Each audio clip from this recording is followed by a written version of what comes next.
Come thou fount of every blessing, tune my heart to sing thy grace. Streams of mercy never ceasing, songs of loudest praise.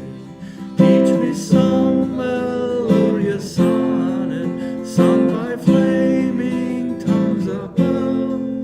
Praise his name, I'm fixed upon it, name of God's redeeming love.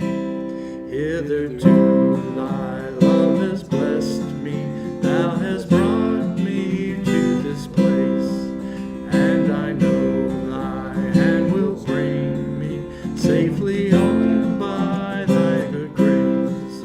Jesus sought me when a stranger, wandering from the fold of God. He to rescue me from danger, bought me with his precious blood. Oh, to grace, how great a debtor. Okay, hold on just a minute. Key change. Oh, to grace, how great a debtor, daily I'm constrained to be.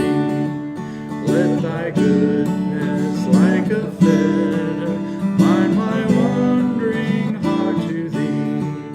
Prone to wander, Lord, I feel it, prone to leave the God I love. Here's my heart, Lord, take and seal it for thy courts above. All right, let's pray. God, we thank you for your blessings in our life. We thank you for the blessing of the relationship that we have with you and for the relationships that we have with one another during this special season when we are being thankful. We ask that you would help us bring to mind those things that truly are your blessings in our lives. Over and over and over again, you bless us, and we are thankful for it. In Jesus' name, amen.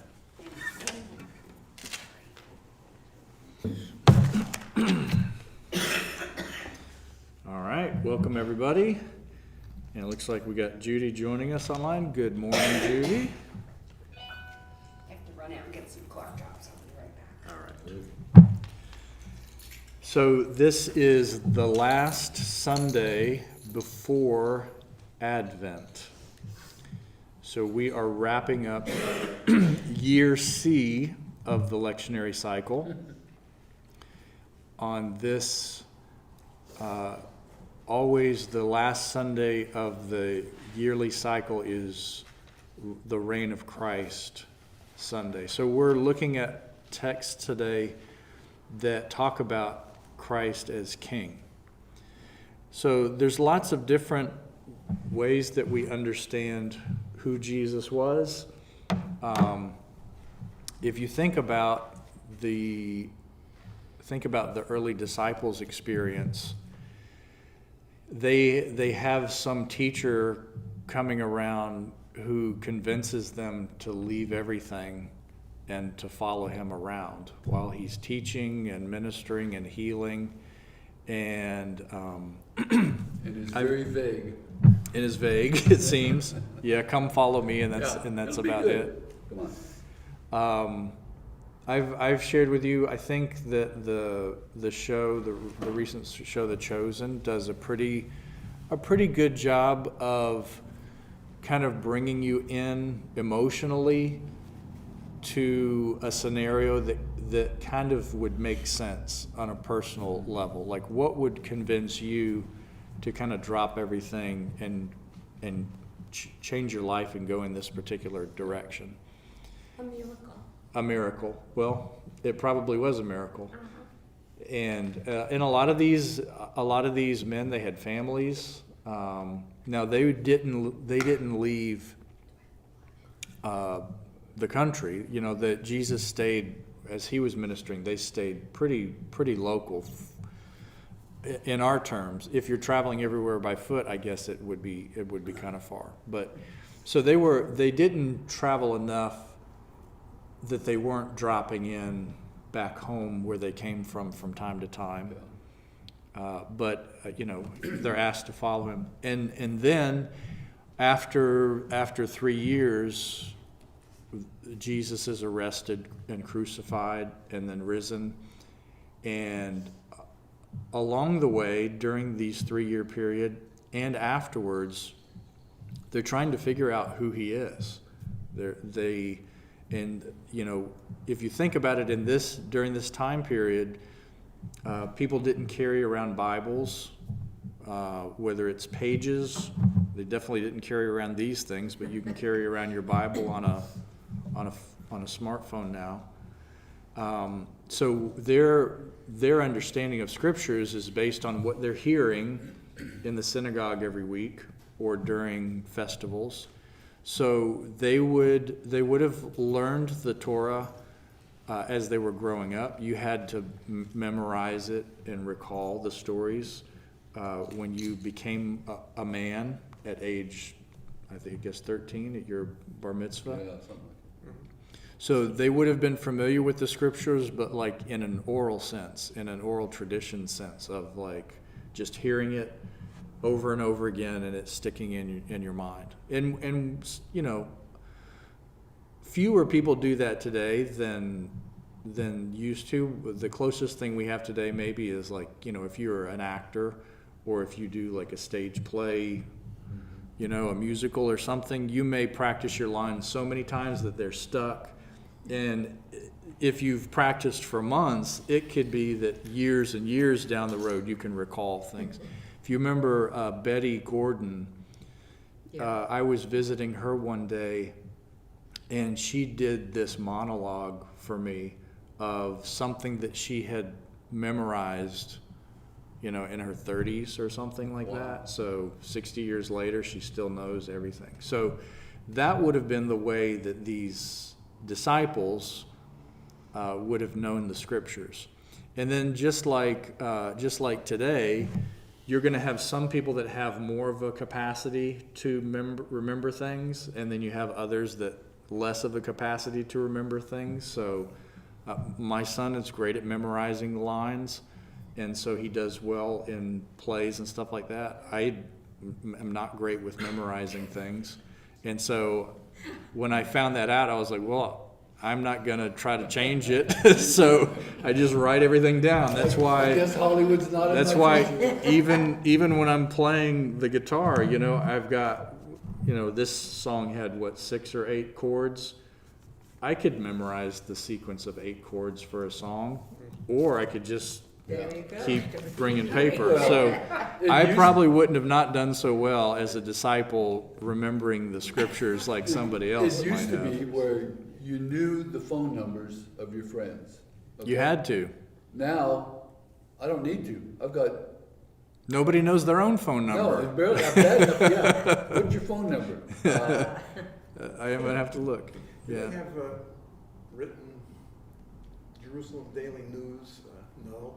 Did they have books then? Well, people weren't literate, so you had a literate class of people, but it would have been a small group. So I understand. I think Aramaic was like the spoken language of the day. The scriptures I think were in Hebrew. Mm-hmm.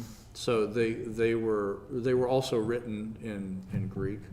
So. But not everybody had scriptures on scrolls.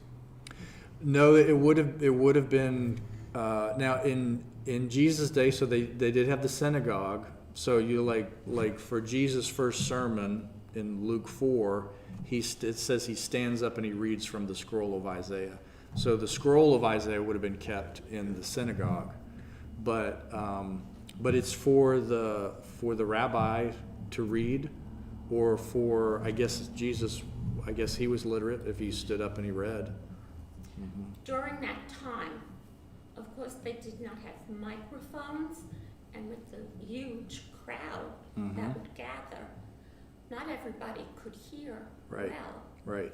So words were passed on. What did he say? Right. 5,000 people. Right. So maybe some things became misinterpreted. Mm-hmm. Sure. Well, if you play the game telephone, where you sit in a circle and you just say a phrase, by the time it gets back around, usually it changes. So that would have happened during that time. So there's a little bit more consistency when you have written words, but then again, sometimes they're not consistent. So, for example, when we're looking at our own Bibles, the Bible that you have with you is an English translation, and it's going to be based on a number of manuscripts.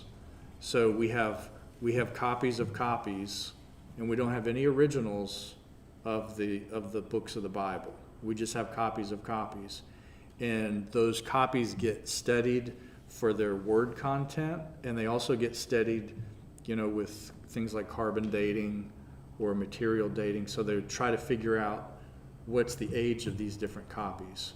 And the assumption is, if it's older, it's going to be closer to the original source. Yeah. And if it's newer, then there would have been a longer period of time before it got written down, so it's maybe not as reliable. So the English translation you have is going to be taken from different copies, and the copies are never 100% the same. Are these people that take from the Bible to write, are they still analyzing them for today? They are. So in the 40s, they found the Dead Sea Scrolls, and so that was a huge discovery. And one of the things that they wanted to do first is they wanted to confirm, okay, if we look at these copies that we haven't had our hands on in centuries, we wonder if it's going to match up with the other stuff that we have. So just essentially it matched up in a surprisingly to a surprisingly high degree of what we already had. There was not like this big, huge discrepancy. But for anything, even if we're going back to like the 15 or 1600s, there's no electricity.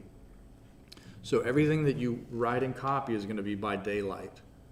So you know how it is. If you don't have your readers, you need extra light to kind of see what's going on. Well, these people would have had you get closer to a window, and then like, what time of year is it? Is it a cloudy day or not? So they're dealing with having to look at this page and then write it down on this page. And it's not lined paper, it's just a blank page and a blank page. And they're dipping into ink and they're writing exactly letter for letter what's happening. And then a lot of the manuscripts that they're pulling from are written at a time where they don't have punctuation, or capital letters. So you have to kind of figure out if you read something that had no capital letters or punctuation, it would be hard sometimes to know where the sentence stops and starts, or where the comma should go or not, or whether something is a proper noun or not because of the capitalization. So there's a whole lot of things going into this. Point being, even though we say that the written is more accurate, in some ways maybe it's not. Maybe the oral tradition of passing that on would be, just as accurate in some ways. It really depends. So the thing that's a consolation for me is that if something is true about reality, it's going to ring true, and it's going to hold true one generation to the next. If something is off, it's probably not going to hold. It's interesting that we read a couple weeks ago from Luke in his Sermon on the Mount, or Sermon on the Plain, and the whole blessed are the poor, and the woe to the rich, that whole text. It's interesting that even though that was so kind of controversial or a head scratcher, it still made it into the Bible. People didn't stop talking about it.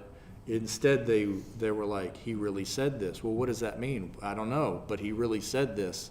and it makes me think, like, what is Jesus trying to, how is he trying to change my heart with these words here? So they're trying to figure out, the disciples are trying to figure out who this person is. And part of the thing that they have to determine that is their knowledge of the scriptures, and then their knowledge of that's passed on in their own tradition. So they could be asking themselves things like, you've seen it in the Gospels where they say, is he Elijah? Because there was this idea that eventually Elijah is going to come back. And who was the other one? I don't know if they said, are you Moses or Elijah, but so there's this idea that a prophetic figure is going to come back later on in time. So they're thinking, well, maybe he's a prophet.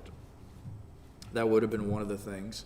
So a prophet would be somebody who is looking at kind of the conditions of the people and their relationship to God and their relationship to one another, and is it lining up with what God has told us to do and to be in the past? And the prophet will say, we're doing a good job, or most likely the prophet would be like, hey, we need to straighten up here because we're getting off course. So that's the prophet's job. And then the other figures that would be kind of important figures for these communities, prophet and then priest would be another one. So the priest is the one that you go to with your confession and with your offering for forgiveness, and you go and you have your sins cleared for the day, for the year, or whatever the case may be. Some of these you could only offer your sacrifices at the temple in Jerusalem. So if you lived far away, you're not going to be coming very often because you just can't afford to make a journey that's going to take a few days to get there and then stay and then go back. So some people are coming once a year, some people less than that. Some people might just come once in a lifetime, or a few times during their life. And most likely they're going to bring with them a sacrifice, and they're going to ask for their forgiveness in the temple and have their sacrifice burned, or whatever the case is. So the priest is the one that does that. That's kind of this connecting point between God and the people, is this person in the role of priesthood. And that's another figure. Is he priest? And then the third one, which is what we're looking at today, is being king. So one of the prophecies is that one day the people of Israel will experience life like it was with King David. And so there was a covenant that God made with David. David was very successful. It's kind of the golden age that they look back to. And so they say, one day we will have our own king. We will experience the blessings of God, and there will be peace in our land. And so they look forward to that. And if you look at the list of kings after David, well, Solomon did okay. After Solomon, then it becomes this split between the northern and the southern kingdom. And there are places where they list the kings and talk about whether it was a good king or a bad king. Most of them were bad kings. Most of them stole from the people, made them work too much, married the wrong queens, started incorporating other religions and idols into the life. All kinds of different things these kings did. But there were a few good ones along the way. Ultimately, they're looking for that one king that's going to bring them into utopia, into what God really, really wants. Reunite all the tribes. Reunite the tribes, bring peace, bring prosperity, have a sense of security where they can defend themselves from their enemies. So they're looking for the golden age. So when they have this experience with Jesus, they're like, we know he's a special person. Is he a prophet? Is he a priest? Is he a king? What is it? And then eventually the church says, yes, he's all those. And then the church eventually says, and this is God himself. This is the divine. This is not, we will use the terms Father and Son and Holy Spirit, but essentially we're saying this is all one God. That would have come probably after this idea of king. So we in the Christian church, we still look at Christ and ask ourselves, what role does Jesus play in our lives? And king is one. And we've talked about this before. For us living in the United States, king doesn't always have the most positive connotation. And it is because of our history with the United Kingdom that, we gained our independence and we said no more king. And one of the phrases of the Presbyterian church, because the Presbyterians were mostly from Scotland, they say something like, no king or something else. No king or bishop, I think is what they say, will rule over us. Yeah. So, the Presbyterian Church is a big part of, culturally, of the founding of the United States. So that idea of we don't need a king, we'll have, democracy is the way that we're going to have things run in our country. There's this, in our DNA as Americans, we're not really pro-king. Mm-hmm. And we can even look, I'm right now watching the 5th season of The Crown on Netflix. So it's like looking back at, now it's the time period, I guess this is going to be late 80s, early 90s or something like that. So just watching and thinking about the royal family and what the royal family means. Now, somehow in the UK, they've managed to try to do both, where they have their parliament and their prime minister and they have their royalty and all that. Is that going to last forever? It's going to change. I mean, eventually, it probably will. But Scotland wants to leave the crown. We heard that when we were in Ireland on the news. mm-hmm. They were talking about it. Most European countries hold on to something.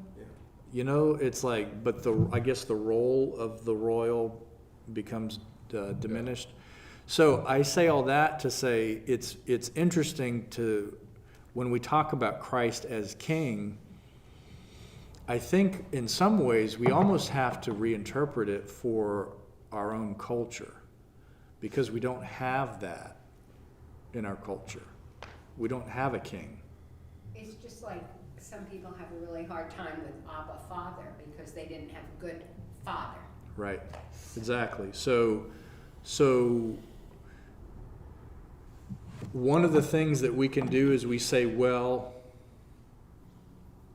even though you don't like what kings do because kings are bad, what if there was really was such a thing as a good king? A king that really did rule with righteousness and justice and fairness and made sure everybody was taken care of. What if that happened? So one of the ways to deal with it is to play the what if game and say, well, Jesus is the best kind of king that there can be. And so that's one way. The other way is to say, my daddy experience was so horrible, I can't even think about what a good daddy is because I still wouldn't trust that good daddy. And I still wouldn't know how to relate to that good daddy. So then comes the opportunity for us to say, well, if we think creatively, what would be the highest and most trusted authority in your life? Is that a set of rules and guidelines that's the highest authority? Is it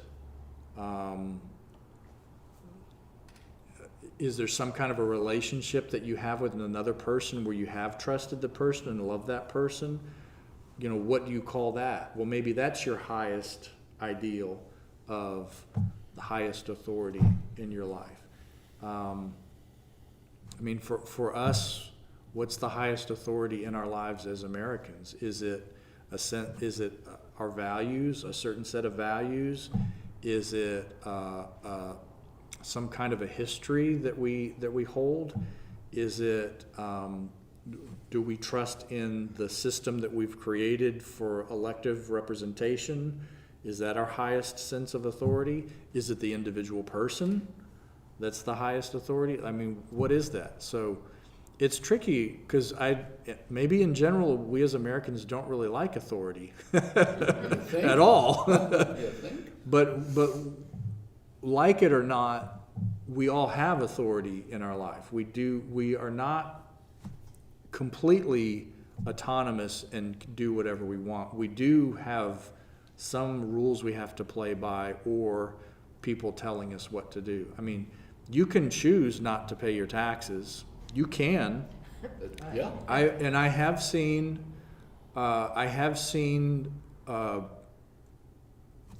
books and individuals that will say on religious grounds you can opt not to pay your taxes based on say for example, if I am a pacifist and I cannot in good conscience give my money toward any type of weapons because that's against my conviction as a pacifist, then I would say, well, let me look at the percentage of the annual budget of our country, how much of that goes toward weapons.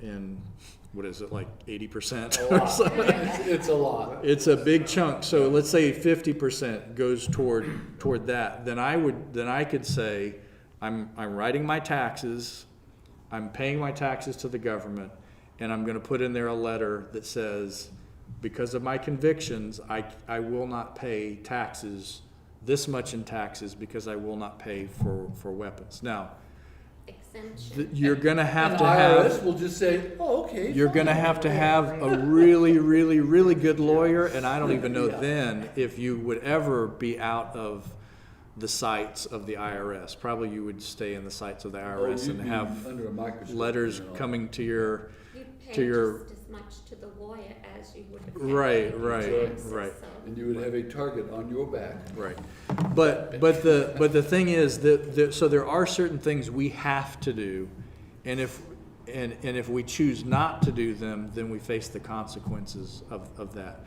And it's always somebody's bigger than us, somebody's more powerful than us.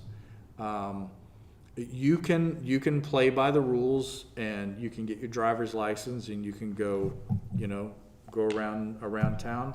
But if you decide to go against the rules, if you decide, I don't believe in stop signs, I don't believe in speed limits, for whatever reason, you will soon find out who the authority is in your life, because they will physically put you into jail. Yeah.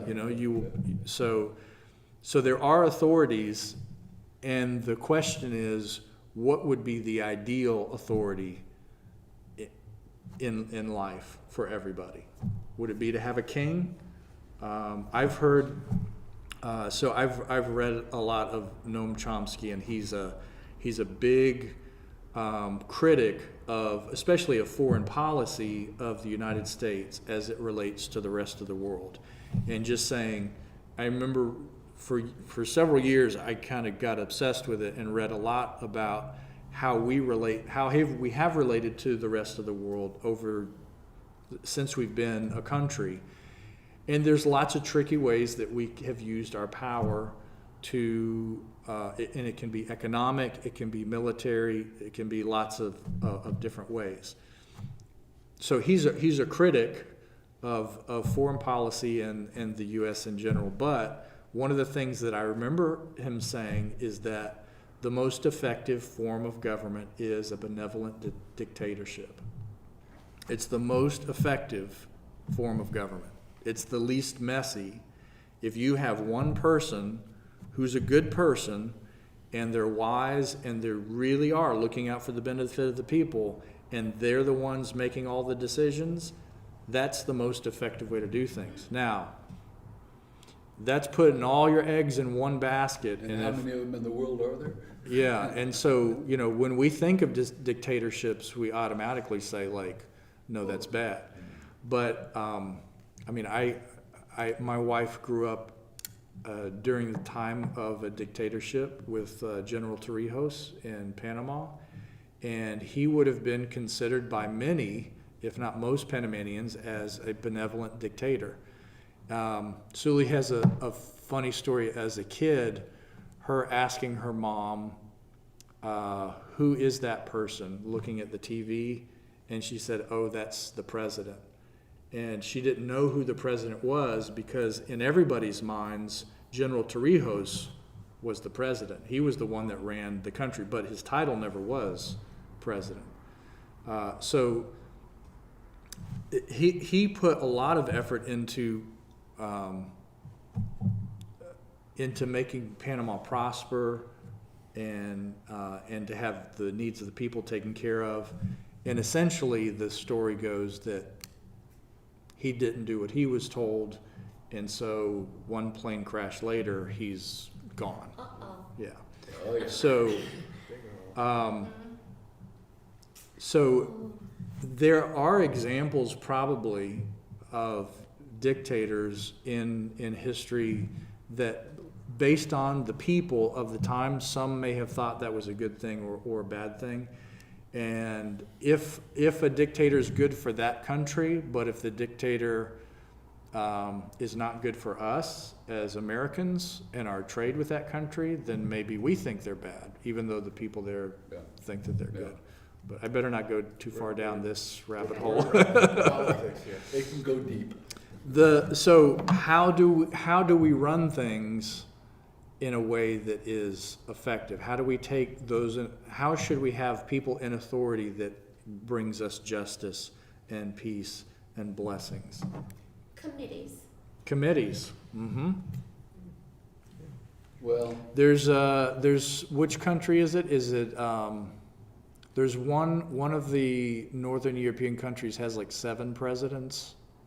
Oh, wow. Yeah. Wow. I don't know if that's Norway, Switzerland, Denmark. Yeah, there's one country that has a committee of presidents instead of just one. Yeah. Well, everyone I'm gonna has have to a look that small up. voice. Yeah. Right. That's, So any system can work effectively and any system can be corrupted.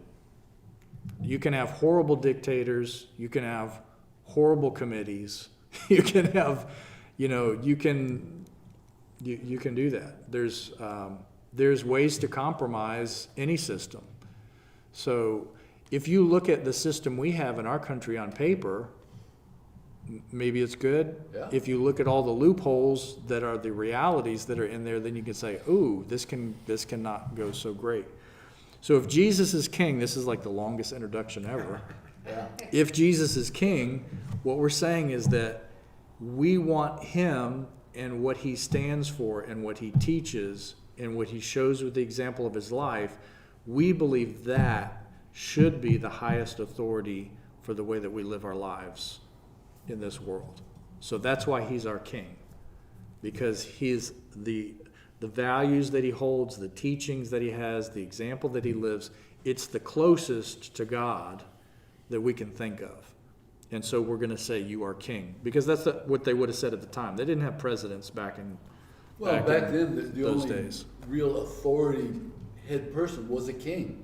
Right. It was Caesar at the time They for didn't have them. any other name for it, so it was. Yep. So and we're Caesar going is to, another. Well, actually, Caesar is another name for king. right, it's kind of like King of Kings. Yeah. Right. Mm-hmm.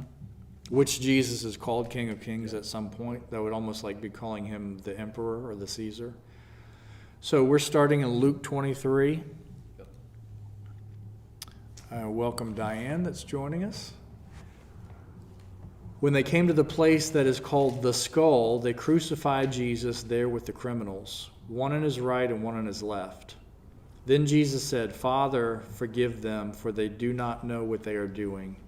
And they cast lots to divide his clothing.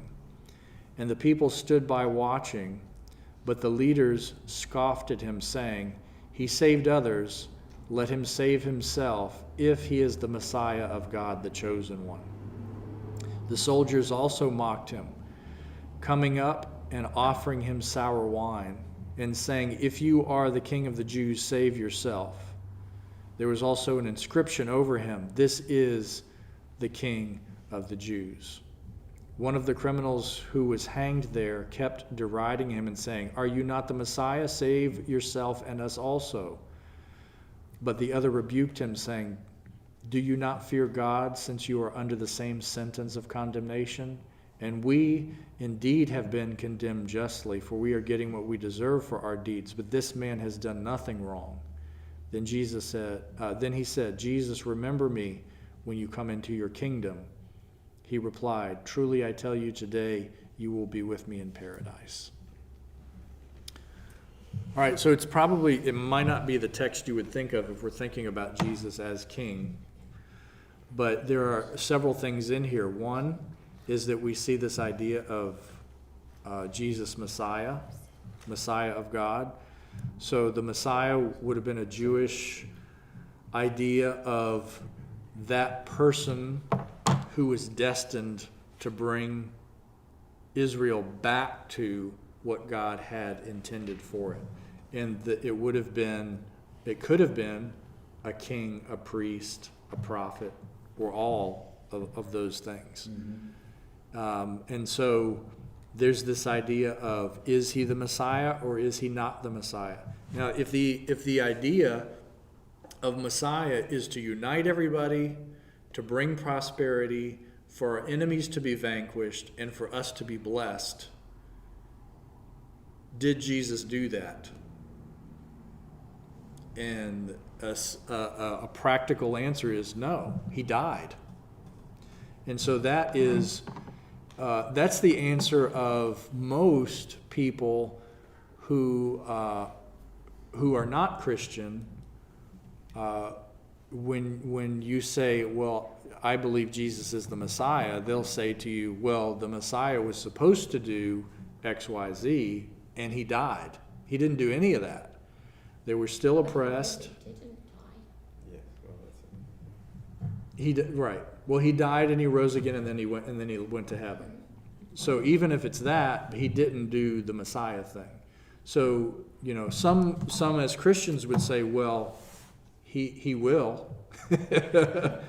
One day it will happen, and that's what we believe, is that at some point in the future, all things will be paradise. All things will be made new. So, but the skeptic will say, "But he didn't." Didn't his followers, witness miracles that he performed? And of course, there were those who said he was nothing more than a magician. Mm-hmm.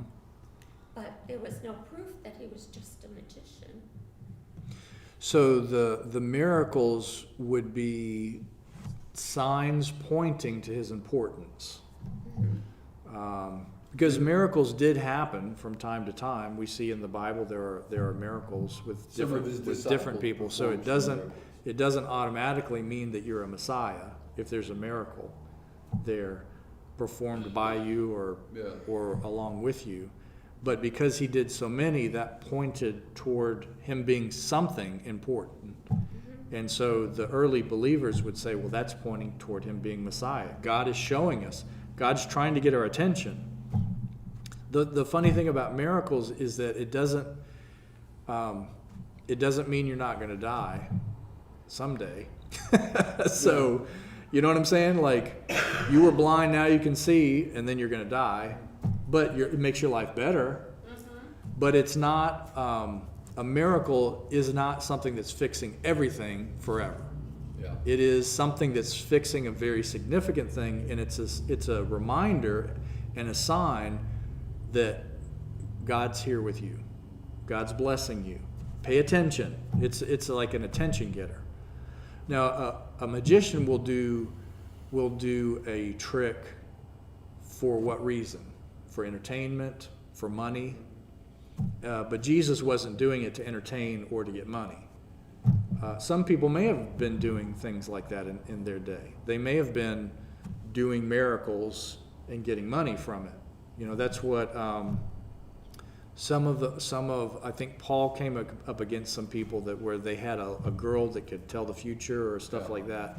So they were using her to get money. They were using her to do fortune telling or whatever, and people would give money. But the miracles that Jesus is doing, what makes them significant is that it changed the lives of those people and their relationship to God. And that was the whole purpose. Yeah.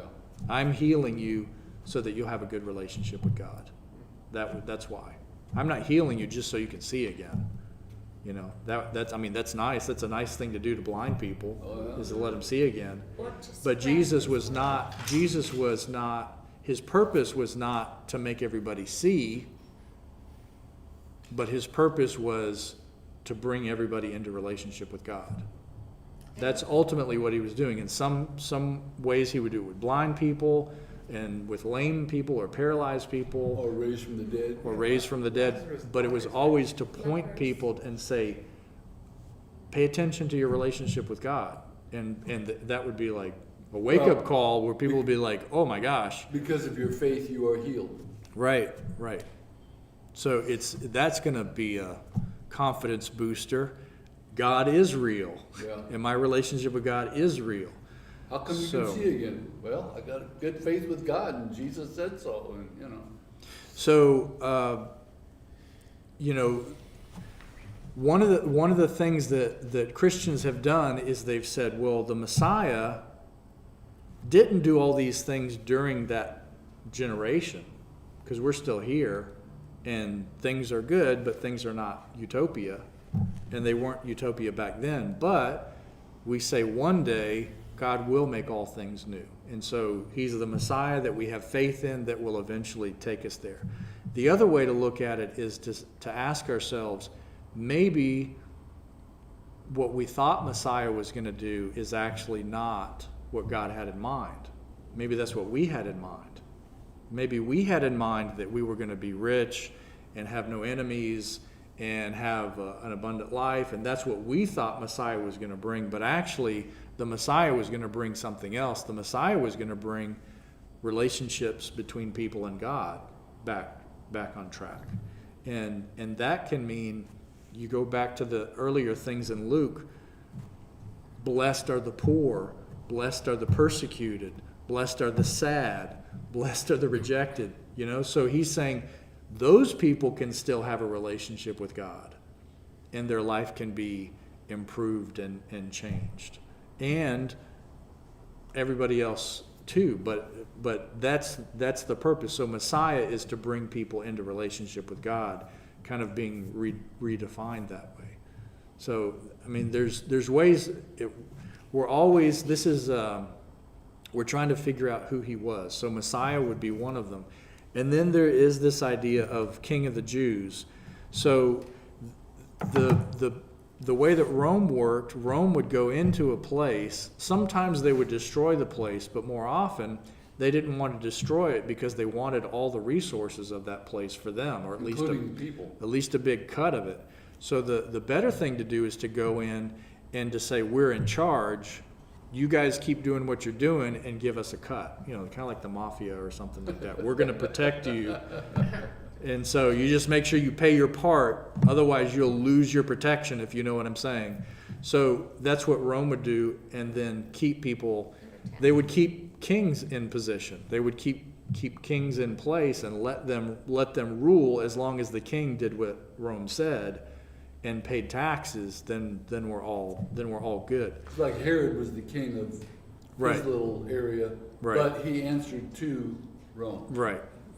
And from my understanding, he was like an appointed Yeah. person. Yeah. Yeah.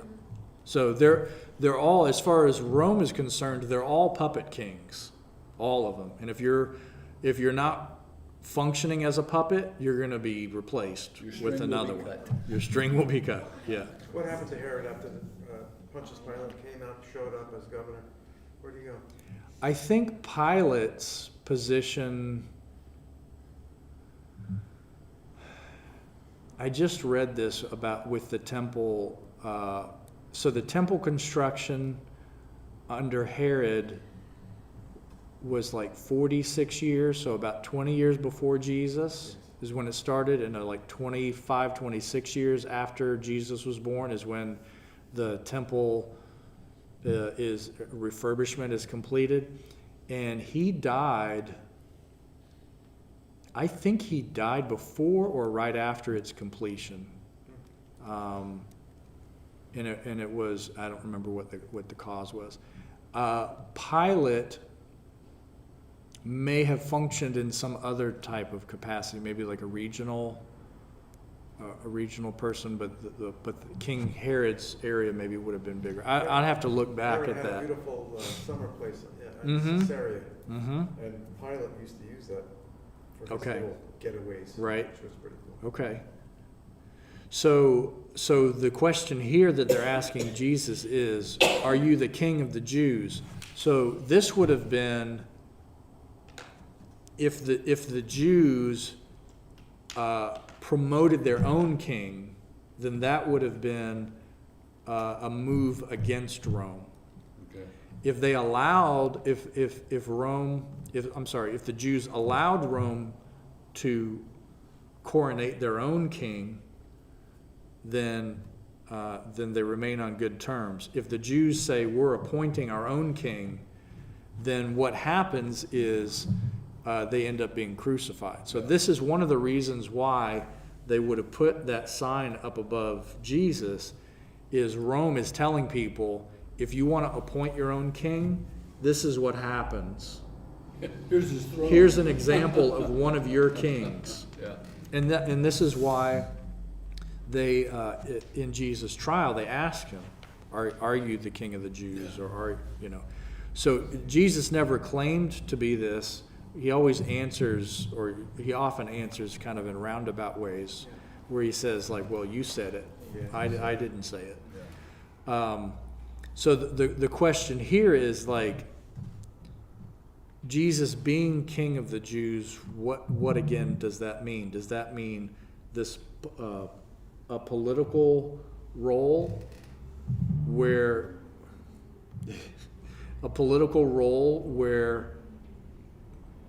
he functions just like the other puppet kings did? Or is this more like kind of an ideal, who's really in charge of the people of Israel? Not according to Rome, but according to God, who's really in charge. So that's the thing of King of the Jews, where it's like, in some ways he is king, and in some ways he's not. He's not king as Rome defines it, but he's king as God defines it. And same with the Messiah. Goodness, Ian. But he, in the same way, he may not be Messiah by your definition, but he is Messiah based on God's definition. So that's kind of what we're looking at here. So his role as king and Messiah, that's one that comes into question here. And then if you'll notice, what kind of a king or what kind of a Messiah is this? Just look at what this Jesus is doing on the cross. He's forgiving the people who have just crucified him. So this verse here, verse 34, this is one I go to personally if I'm struggling with forgiveness, which happens from time to time. Welcome to real life. Yeah, I mean, there's that's a big one. Yeah. That's one we can come back to and do Bible studies and sermons on over and over again, is the forgiveness thing. But if Jesus and his ministry is interrupted, that would seem like a wicked and horrible thing to do. That would be anti-God. That would be not what God wants, is for the ministry of Jesus to be stopped. Surely we want Jesus to gain more influence and popularity and keep healing people and still converting and changing people's lives. But Jesus says why is Jesus even thinking this? If you're hanging on a cross, and let's not get into what that's like physically and mentally and emotionally, but let's just say it's you want to be dead, is what that experience is like. You were hoping for death. And for him to be thinking about the people around him and that they need forgiveness, that goes to show this is not a regular Messiah, king, teacher. There's something going on here. And what this means, if Jesus, as we believe as Christians, if Jesus is revealing to us the heart of God, then the heart of God is this type of forgiveness, even when we don't know what we're doing. So how many times could we, for example, look back at our lives and say, wow, 20 years ago, when I said this and when I did this, I did not know what I was doing. I didn't know the impact that I was going to have on somebody. I didn't know how much I was going to hurt. I didn't know how much damage I did. I didn't know. So Jesus is like, yeah, I know. I knew that. I knew that when you said that and when you did that. I knew you didn't know what you were doing. But I forgive you. So that means I'm not severing my relationship with you as God and child of God. We're going to stay in relationship. We're going to love one another. We're going to keep moving forward. We're going to get through this. And we'll learn to forgive. And we'll learn to make better decisions. So that's kind of what Jesus is revealing to us. That's the type of king.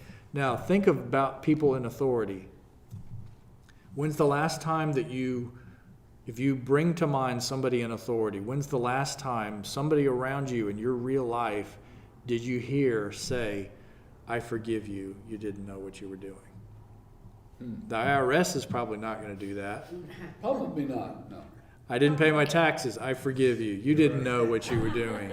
You didn't know any better. Wait a second, but the president is forgiving loans. That's another. It's true. It's not going through. That's true. Might That is one of the first times that we even hear forgiveness in the news, right? And that's more of a economic policy decision, not so much you made a decision in your life that needs to be rectified or whatnot. discuss it for another time. Yeah, sure. So this is the text. Let's see. Let's do one more in the short time we have left. We'll look at Colossians, so our other New Testament text. Colossians chapter 1. So this is the letter from Paul to the Colossian church. May you be made strong with all the strength that comes from his glorious power. And may you be prepared to endure everything with patience while joyfully giving thanks to the Father who has enabled you to share in the inheritance of the saints in the light. He has rescued us from the power of darkness and transferred us into the kingdom of his beloved Son, in whom we have redemption, the forgiveness of sins.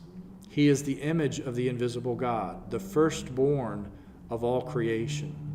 For in him all things in heaven and on earth were created, things visible and invisible, where thrones or dominions or rulers or power, whether thrones or dominions or rulers or power, all things have been created through him and for him. He himself is before all things, and in him all things hold together. He is the head of the body, the church.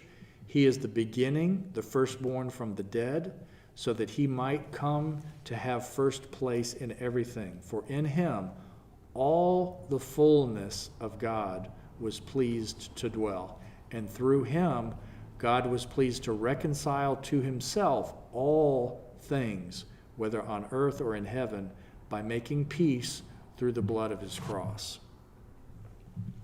So this is like king on a cosmic scale. King on the scale of, in space and time, Christ is the king of all space and time. So he goes into detail of everything is created through Christ the King. It's through Christ the King that anything even comes into existence. And he's also the firstborn of all living things. So in some way, he's the first to be created. And then it says he's also the first to be resurrected, or to be raised from the dead, the first. So he's the first of everything, and everything is for him. So this is the idea of what it means, the cosmic Christ, Christ the cosmic King. This is not just of a little country in the Middle East that he's king, or of the Jews, or of the Christians. This is Christ the King of all things. Things invisible and things visible. Yeah. And then we see in here at the beginning, we are sharing in the power of this King. It's being given to us. And then also in here, and this is in the first verse, this ties into our text from last Sunday with the idea of endurance. May you be made strong with all the strength that comes with his glorious power. Yay, that sounds good. And may you be prepared to endure everything with patience. Boo! There you go Oh, again. wait a minute. Give me patience and give it to me So now. we're given all the strength and all the power of Christ, and we're also given endurance and patience. So that means there's still some unfolding, there's still some growing, we haven't quite Challenges. got there yet. There's still some challenges. And not only are we enduring patiently, but also we're joyfully giving thanks to the Father who enabled us to share in this inheritance. So, yeah, I haven't gone back to listen to it. I had mixed feelings on the sermon on Sunday, and there's kind of a punchline that I was feeling, and it was a little tricky to get across. But essentially, when we think of the power and the glory, let's use the analogy of the temple. We think of the temple. The temple was a glorious show of power in the world. Now, a lot of that came from Herod? It was funded from Rome, but it was for the Jewish people, and it was to be a house of prayer. Not only for the Jewish people, but for anybody to be able to come and so it was this glorious, powerful, strong place for people to come and meet God. And then Jesus comes in and says, but one day, one stone will not be left upon the other. And we're like, wait. And then eventually he says, but if you endure, just like this falls to the ground, if you go through all of these other things related to this destruction that includes wars and natural calamities and your own persecution, if everything is torn down, if you endure with patience while joyfully giving thanks to God, you're going to have the full inheritance. So this is the part where the type of king that Jesus is different than what we think of. We think of the king with the silver spoon in his mouth that learns all the protocols and has every resource at his disposal to be a great leader and in power and make great decisions, but we don't think of the king as being the one that suffers on the cross and the one that gets rejected and the one that is misunderstood and who is denied as king. But that's a part of the package for who Jesus is as king. The king dies. The king is tortured so that the king can rise again. And this is so that he can be all in all. That means he can be all the good stuff, and God can be in the mix of all the bad stuff and can bring all of it together to this complete package. Yeah. Now that's hard news, but that is the good news.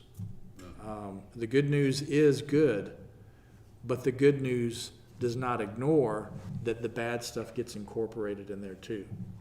So there's things that we don't understand, painful things, things that seem to be just not at all what God would want. Somehow that gets incorporated into the mix and ultimately produces something that's even better. So that was one of the answers. I can't remember which theologian it was, but one of the answers to the problem of evil.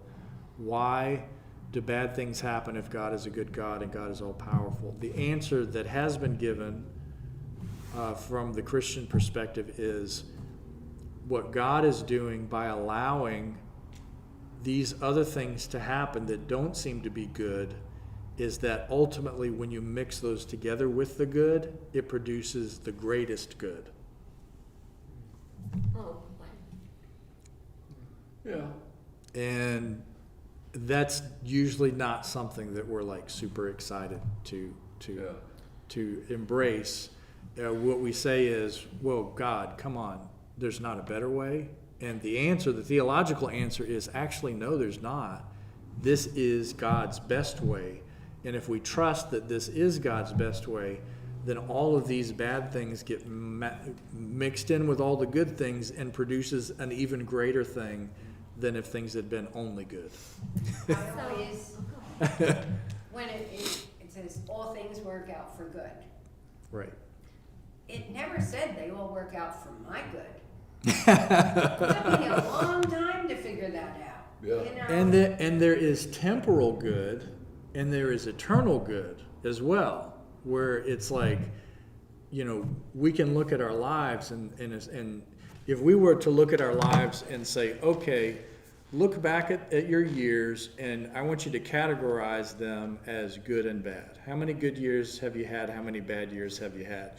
And some people would, you know, it would be lopsided this way or this way, depending on who the answer is. There may be some people that it seems like their whole life was just bad, and they never had anything good. And then there's some people that appears everything has been good the whole time. How do we make sense of this? It doesn't make sense in the temporal sense, but we believe by faith that in the big scheme of things, somehow this makes more sense. And a big part of it is going to be us identifying ourselves as not just this, but me includes you and includes you. Mm-hmm. There is no such thing as just this me isolated from everything else. So what that means is something bad over here can happen to these people, and maybe this creates something that brings all this good stuff for others. You know? For myself, all in reflecting upon what you're saying, for myself, all of the bad things on my bad side list that has happened to me, there has always been something very good that came out of it. Right. You know, whether it was a lesson taught to me for my future choices, there was always Right. a good thing out of it. Right. Yeah. If say somebody early on in life goes through some really bad circumstances and they learn a whole lot of lessons, and then they end up becoming this wise, generous blessing of a person that can touch the lives of other people in a way that they never could have if they hadn't gone through these things, then maybe those bad things are ultimately good. You know? But there are a lot of things that don't make a lot of sense. You know, when we see innocent people suffer, that does not seem to make sense to us. You know? We're supposed to absorb that because Christ suffered on the cross, according to some of the Catholic groups. There's for a while I'd listen to Catholic radio when I was in the car, and just to different shows, talk shows and things like that. And I remember a lady being on there, and she was talking about the death of her son. And her son had been, I think it was maybe in his early 20s or something like that. He was killed tragically. And she said, like, something like, the death of my son has been a part of my salvation. A lot of people say that. Hmm. Yeah, or it has. There's a phrase in the Bible that's like, work out your salvation with fear and trembling. So it's not this idea that being saved is just, it happens in a moment, but it's kind of this gradual unfolding of being brought into salvation. So it's kind of the way that she was describing the tragedy of her son has been such an influence in her life that has brought her closer to God and has made her life ultimately put her in a place that she never would have been before. Yeah. So there is a way to think about that. It does take faith to think that way, I think. Yeah, for sure. Yeah. And sometimes we have doubts like, do I really need to go through this right now? You sure you got the right guy? I said that. I'm going home. I'll be back tomorrow. She said, we don't think so. Yeah. And we can say, you know, maybe God, you have some good thing in store for me, but I don't like it. I'm not seeing it. And I would not have voted for this if you had asked me. Yeah. Yeah. But this is part of what Christ being king means is we reinterpret what it means to be king. All right. Send us out in the power of your Spirit,